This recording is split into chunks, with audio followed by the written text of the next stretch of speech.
Madayo nga adlaw Matinians, Hunyo 15, 2024, karong adlaw. Ako si Josh Eric Gelgis. Uban ni kami alang sa mga labas nga mga balita gikan sa lokal nga panggamhanan ubos sa administrasyon ni Mary Michelle Nakpil-Rabat. Ugadya ang atong mga headlines. Ika-126 Independence Day gisaulog. Mga kandidata sa Miss Mati 2024 atong ilailahon.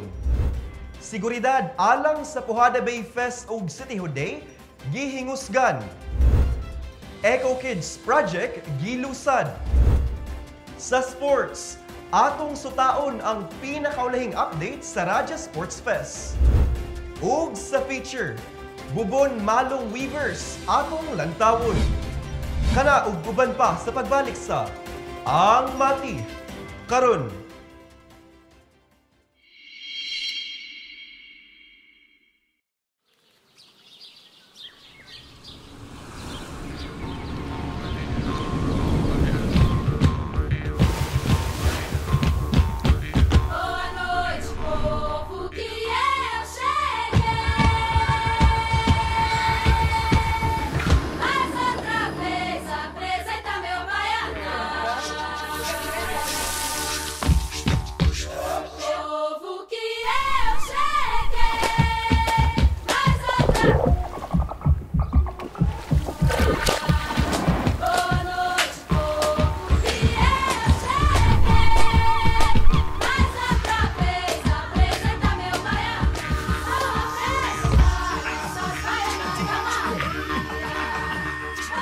Mati is where to be. Make it Mati. Maganahay nga di.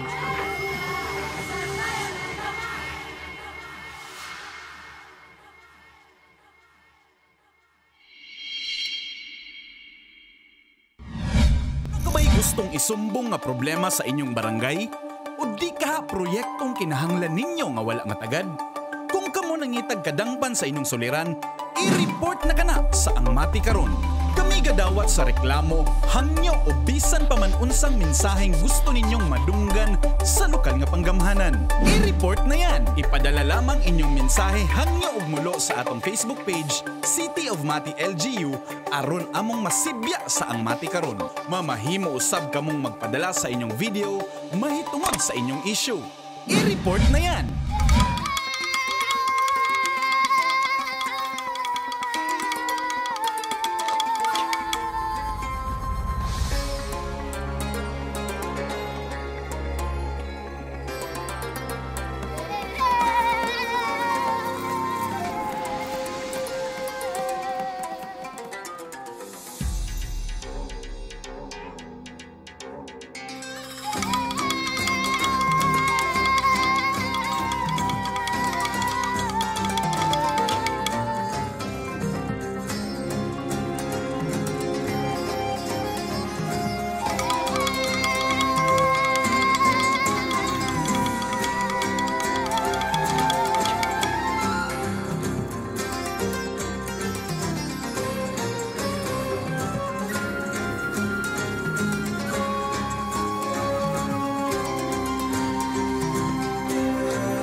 Matinians, andam ka ba panahon sa kalamidad?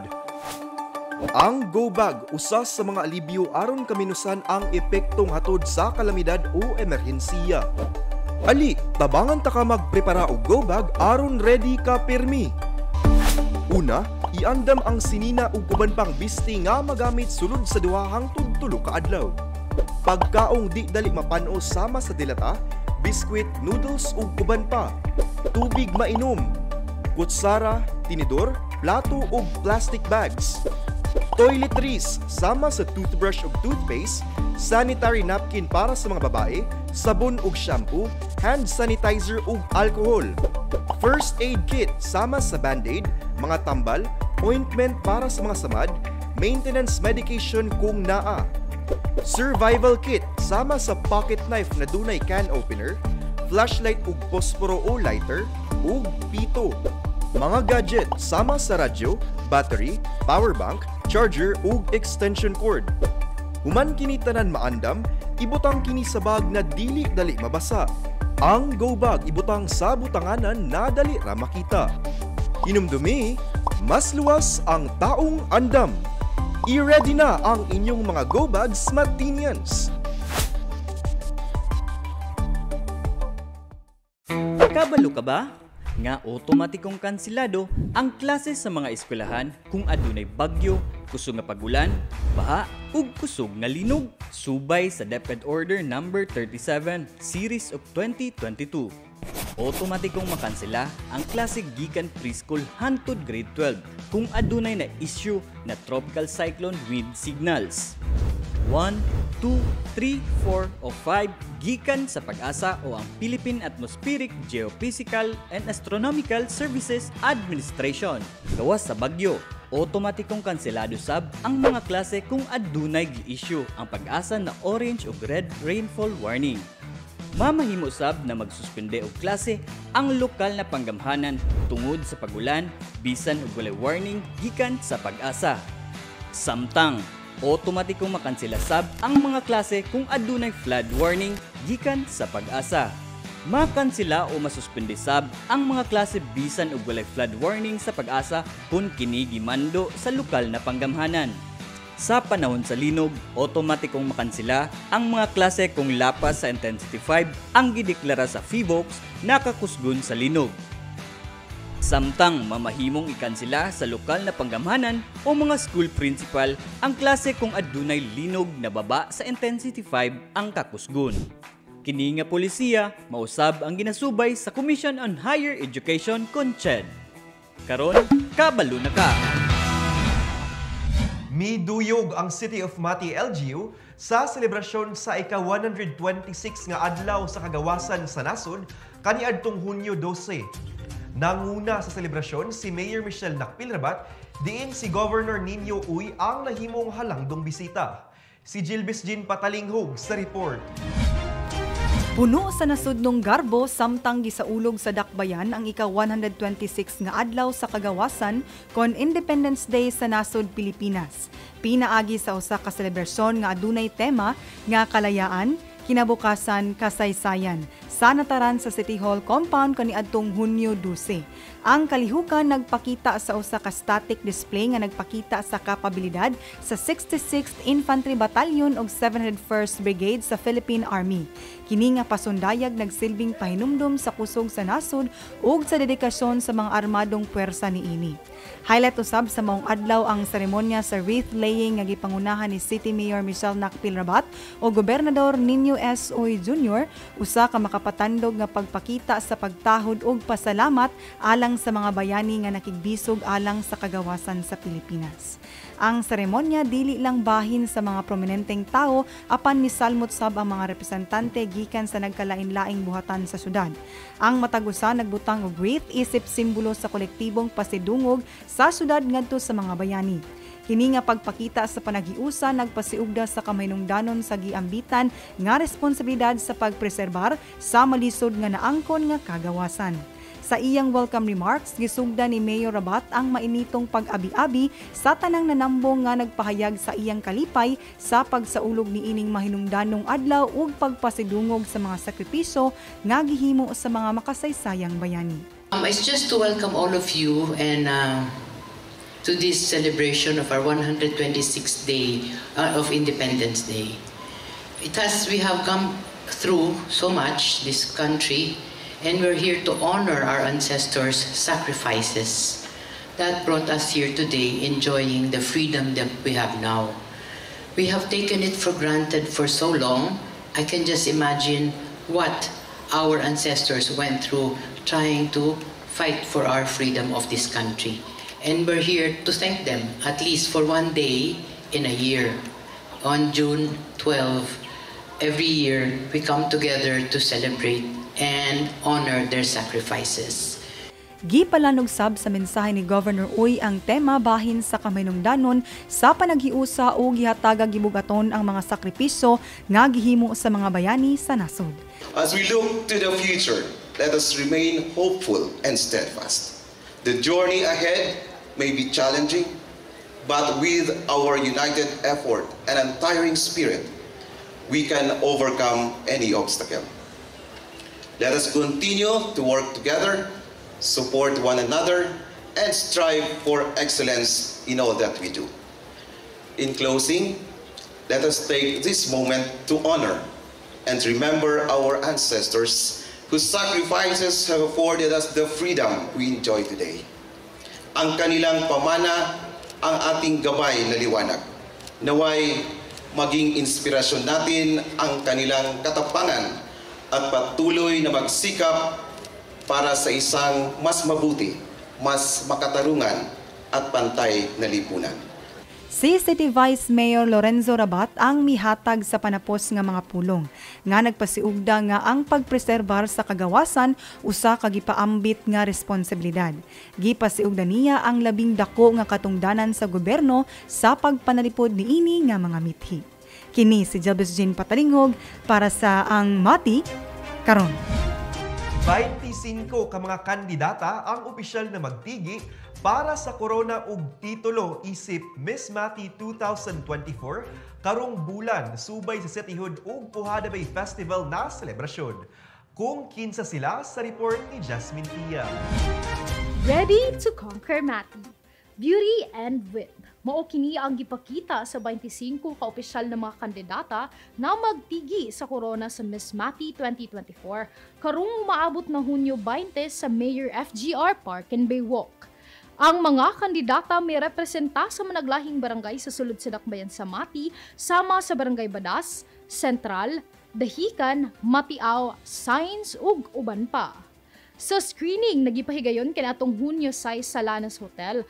May rampa ug mi paila-ila ang mga kandidata dungan sa pagpakita sa ilang mga advokasya sa managlahing aspeto sama sa environmental conservation, mental health, family, responsible use of digital platforms, PWDs ug uban pa. Usa ang Miss Mati sa ginaatangan na aktibidad sa selebrasyon sa Cityhood ug Puhada Bay Festival matag tuig. Samtang ang kanhing Miss Mati 2023 na si Yula Gia Lumapas ang mulaban sa ginaatangan na pagbalik sa Binibining Davao Oriental 2024. Mabuhay and Malayaw! We are your Miss Mati 2024 candidates, ready to conquer the crown. Catch the Grand Coronation Night this coming June 20, 2024. See you! Ipakita imong suporta sa imong pambato karong umaabot na preliminary competition karong Hunyo 18 ug ang Grand Coronation Night sa Hunyo 20 sa Mayor FGR Park and Baywalk. Kita-kits! Kini si Jasmine Tia para sa Ang Mati karon. Nakalatag na ang security measures alang sa selebrasyon sa Puhada Bay Festival ug Cityhood Day sunod semana. Kadaghanan sa mga aktibidad pagabuhaton sulod sa Mayor FGR Mati Park and Baywalk, busa hugot ang seguridad sulod o gawas sa maong parke. Si Nash Tiguelo sa report. Andam na ang City Disaster Risk Reduction and Management Office inubanan sa kapulisan, kasundaluan, Civil Security Unit, City Traffic ug uban pa ngayon sa lokal nga panggamhanan aron masiguro ang kaluwasan sa katawan nga motambong sa mga aktibidad ato sa selebrasyon sa ika-21 Puhada Bay Festival ug ika-17 Cityhood Day sugod Hunyo 17 hangtod 21. Hunyo 14 nagpahigayon ng security briefing sa buhatan sa Mati CDRRMO ang tanang personaheng may kalabutan sa kaluwasan ug seguridad sa katawan. Sulod sa Mayor FGR Mati Park and Baywalk ang kadaghanan sa mga aktibidad gikan Lunes hangtod Biyernes sa sunod semana. Sama sa mga miaging selebrasyon, bawalan gihapon ang pagdala og backpacks ingon man mga water containers nga dili transparent. Bawal usab magdala og hinagiban ug uban pa mga hait nga kahimanan. Samtang ginadili usab ang pagbitbit og firearms, deadly weapons ug uban pa atol sa mga ipaygayong aktibidades sulod sa Mayor FGR Mati Park and Baywalk. Giawhag sa City of Mati LGU ang tanang Matinyans ug mga turista sa pagsunod sa mga reglamento tungod kay alang usab kini sa kayuhan sa katawhan. Pahimang usab sa lokal nga panggamhanan na magpabiling alerto ilabi na sa mga gamit aron dili kini mga wala. Gipa-activate usab sa lokal na panggamhanan ng Executive Order No. 67 na mao ang Emergency Operations Center ug Incident Management Team sa CDRMO aron masiguro ang seguridad ug kahapsa sa tanang aktibidades. Kini si Nash Tigvilo para sa Ang Mati karon. Sa among pagbalik, Eco Kids Project gilusad. Sa sports, atong sutaon ang pinakaulahing updates sa Raja Sports Fest. Ug sa feature, Bubon Malong Weavers atong lantawon.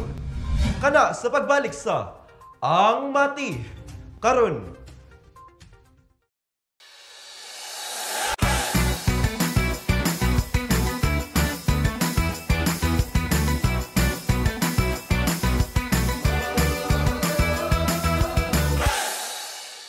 Madayaw na adlaw Matinyans, aninaw sab kita sa tong segment na Matinyans on the Street. Dinhi lamang sa Ang Mati karon.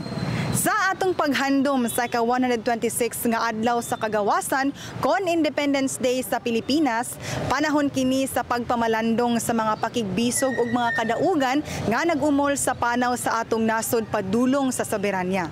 Kini nga selebrasyon nagsilbi dili lamang isip usa ka selebrasyon sa atong lisod nga naangkon nga kagawasan kon dili usa-usab kapahinumdom sa nagpadayon nga mga responsibilidad nga atong gipas-an aron kani mapanalipdan.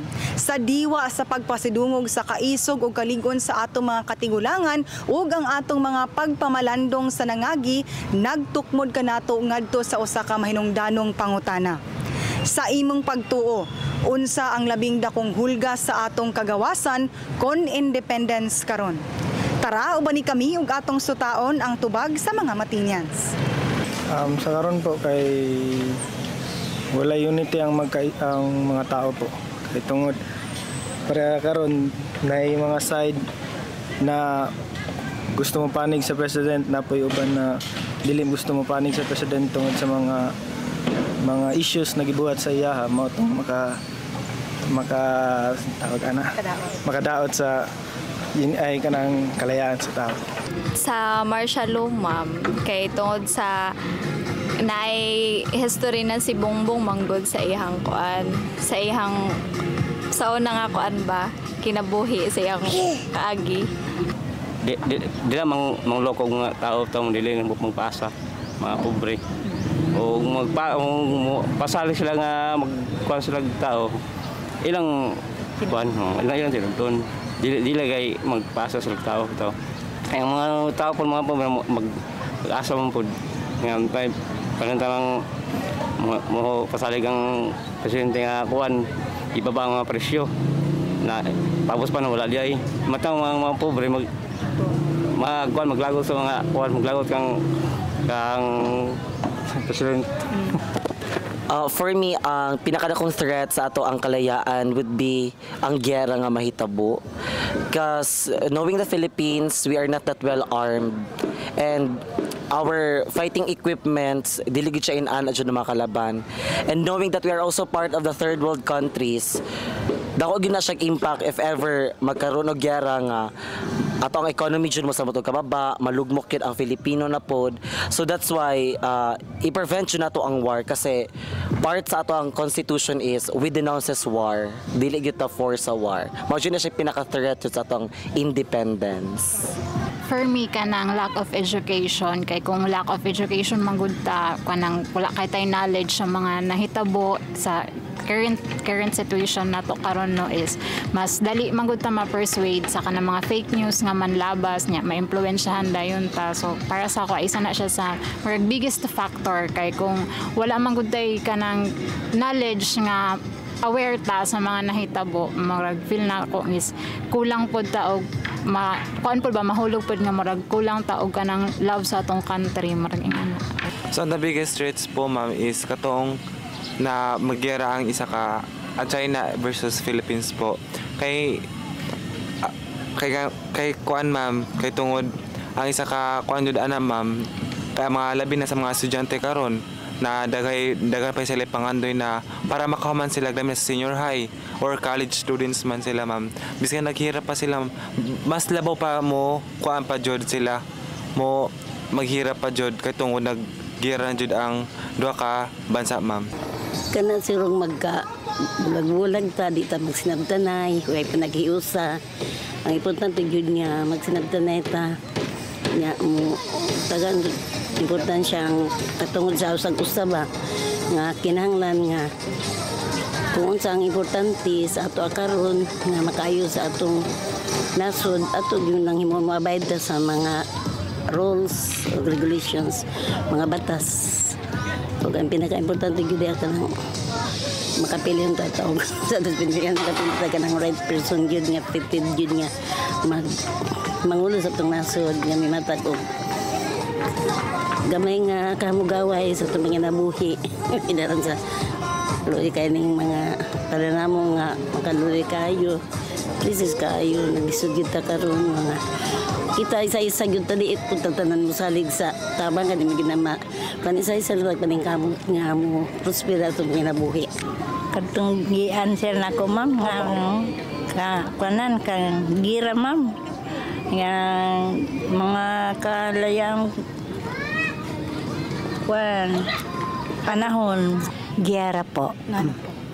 Kay ang China o ang Pilipinas mura jud kanang gikuan jud nila ang Pilipinas nga kuhaon jud ba. Hadlok pud ba niya.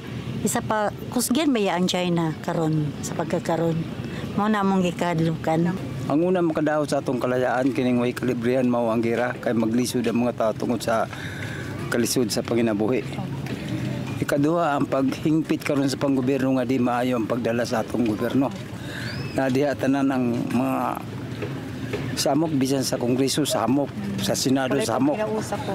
Bay tapos gibawal nila ang kritiko sa mga opisyal sa gobyerno. Ano man nga dili gusto nila makita ang mga mali nga ubot tuliron sa mga taong yanon, mga taong Pilipino. O pwede ba others kaning mga gi-commit sa una gi-sulti nga pagbaba sa mga presyo sa atong commodities, sa mga prices sa mga bugas hantod karon wala ning saka man noon. Number 1 nga nagkalisod-lisod ang mga tao tungod ang mga promesa sa katilingban. O kanin si presidente maumay ang commitments pero hantod karon wala man. Wala siya gyud nagpakialam sa tibok. Imbis kay mandated siya ang taong makasolbar sa problema sa atong nasod. Siya ang gipili sa mga tao. Wala man. Ang nagmanipula hinon ang asawa nga siya dili mandated, wala electoral mandate mo nagdala sa Pilipinas. O kaning sa Kongreso walay pag-angay sa Senado. O halos walay desisyon na karon sa luwir, puro nas taas kung unsay gusto himo nila. Siguro mo balik ang dictatorship, laro kayo. Unang number 1 karon nga mulo sa mga tao. Kaning Marcelo, basig balik ang Marcelo, di naman makadaot na sa tao. Number 1. Ang mga young generation sa na lang. Opo. O ganilang pagsabotahe imbis kay ang nagkalat nga druga na wala nakaroon ng balik na po. Ug mo kana ang tubag sa Matinians kabahin sa atong pangutana karong sa Manaha. Ubanin na usab kami sunod semana din lamang sa Matinians on the Street. Ako si Jilbis Jean Patalinghog. Happy 126th Independence Anniversary. Mahal naming Pilipinas. Amping!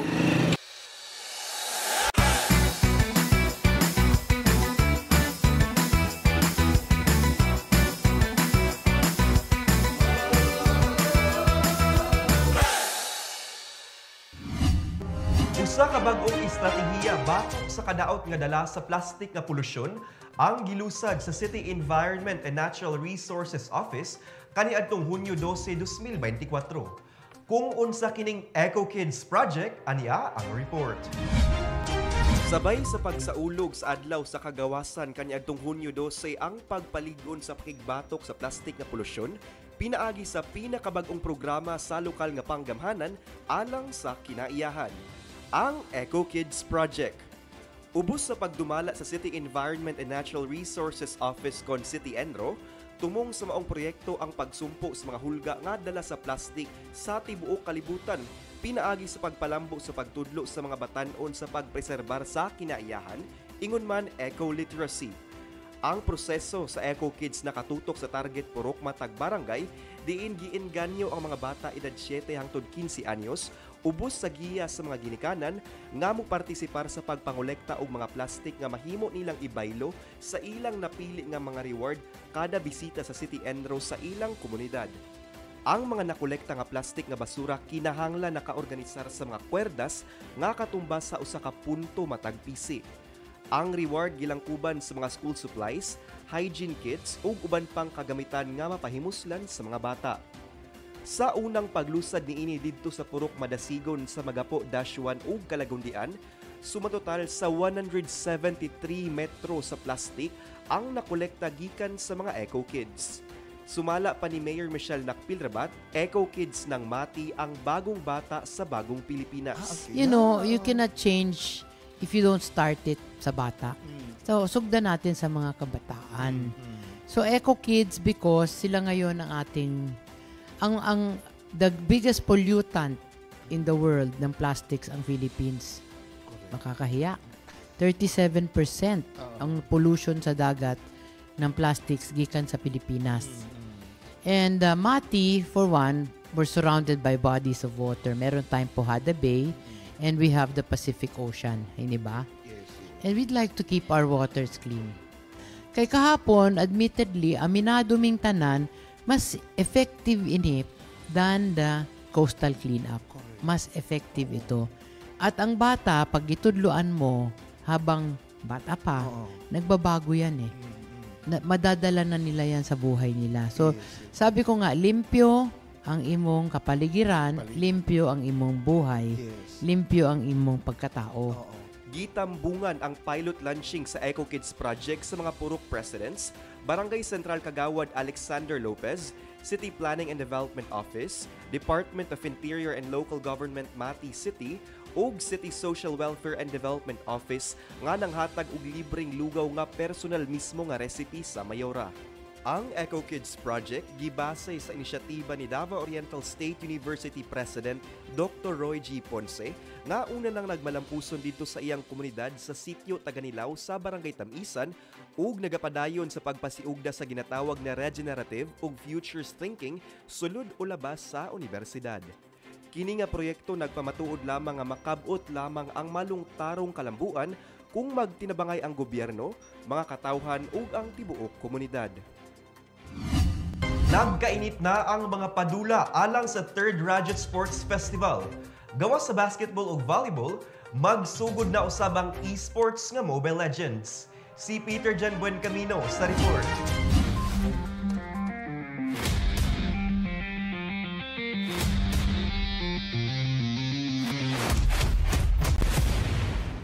Padayon ng mga padula sa 3rd Ra Sports Festival sa Kasamtangan.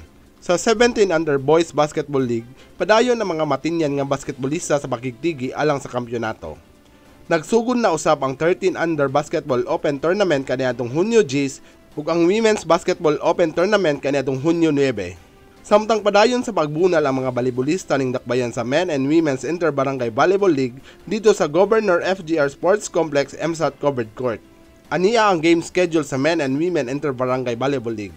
Sa esports, unang nagsangka ang mga matinyan nga Mobile Legend teams kaniadtong Hunyo 14 sa Bagani Hall, Dahican.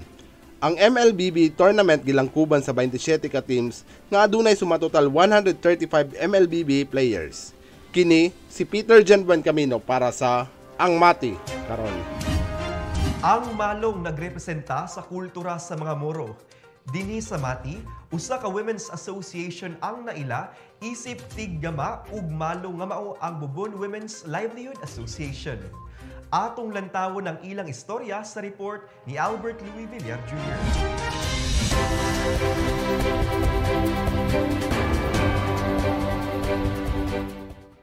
Isip mga Mindanawan, usa ka espesyal nga gamit sa atong panimalay mao ang malong.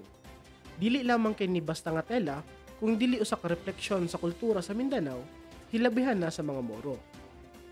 Apan pipila lamang ka mga habi ang atong makita nga adunay dedikasyon ug gugma sa kultura ug kalidad sa ilang hinimo. Tara, atong ilailahon ang mga kababainhang mananahi sa Barangay Bubon. Ang Bubon Women's Livelihood Association usa ka asosasyon sa mga kababainhang mananahi nga sama sa nahisgutan nga nagagama og di kalidad apan barato nga mga malong, habol ug mga bestida. Ang pangalan sa mong association karon, Bubon Women's Livelihood Association, natukod ni sumala sa among pag-training last 2021, November 22, 23, 24 November 2021. Pinaagi sa pagtabang sa atong mahal na mayor. Ang mga mananahi nga gilangkuban sa mga Muslim o Kristiyanong kababainhan, di pa ilalom sa trainings ubos sa pagmando ni Mayor Michelle Nakpilrabat, pinaagi sa Special Program on Livelihood Division nga inubanan pa sa Department of Labor and Employment. Dugang pa sa trainings, mao ang mga panghinginahanglanon sa pagdahi, sama sa tela, tailoring shears, makina sa panahi, o guban pa. Sa mga hinabang gikan sa LGU, gikan sa atong pinalanggang mayor na Mayor Michelle Nakpilrabat, maunay siya gyud mismo ang nakakita sa Bubon so far sa 22 years na ko sa women sa Bubon. Pagka 2019 nakita gid ni Mayor nga na ami mga potential nga nakalusot gud siya hatag og hinabang. Nagmugna gid siya nga kami makatraining mi anang project. Namugna ang training namo, pinaagi sayang hinabang og ang among gitrainingan ra pod mao pod nang ang iyahang gipanghatag sa mga makina, mga tanang gamit, tanang materyales nga makita man ang materyales nga na sa among kuan sa naadiri. Dili gayud malikayan ang makaatubang og kalisod ang usa ka organisasyon. Bisan pa man ini, wa gayud sila pasagdi sa lokal nga panggamhana sa dakbayan sa Mati.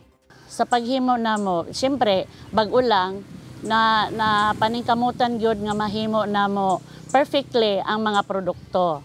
Ikaduha, dito nami sa marketing. Ay sa marketing namo since baguhan pa lang gyud, dili mi maka-individual og market.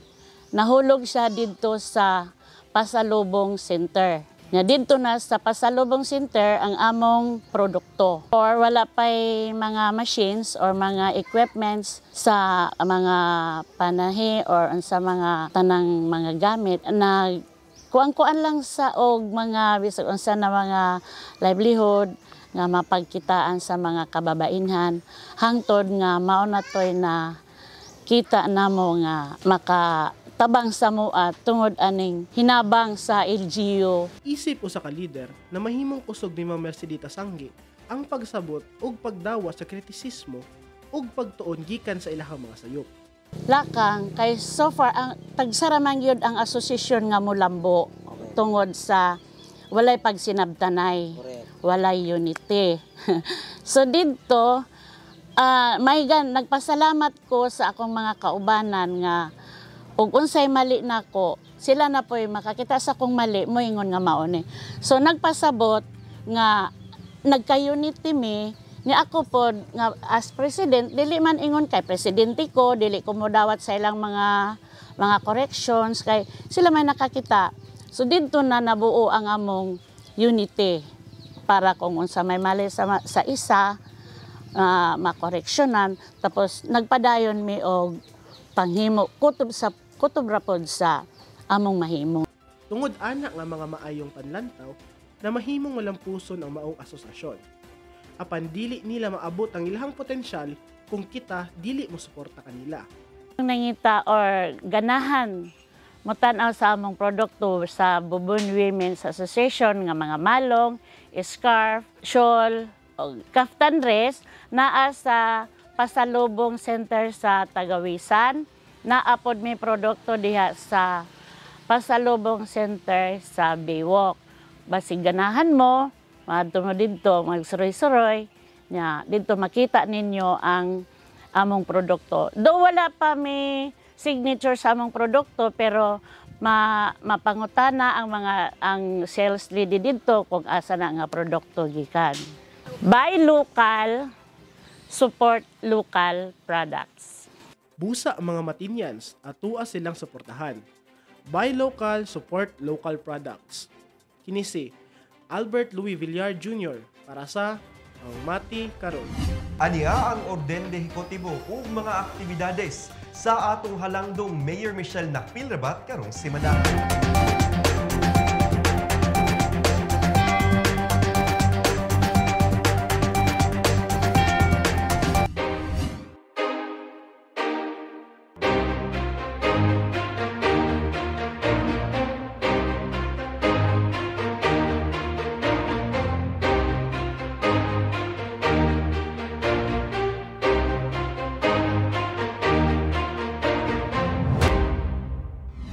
Ug mao kana ang atong mga pinakaulahing balita gikan sa City of Mati, LGU.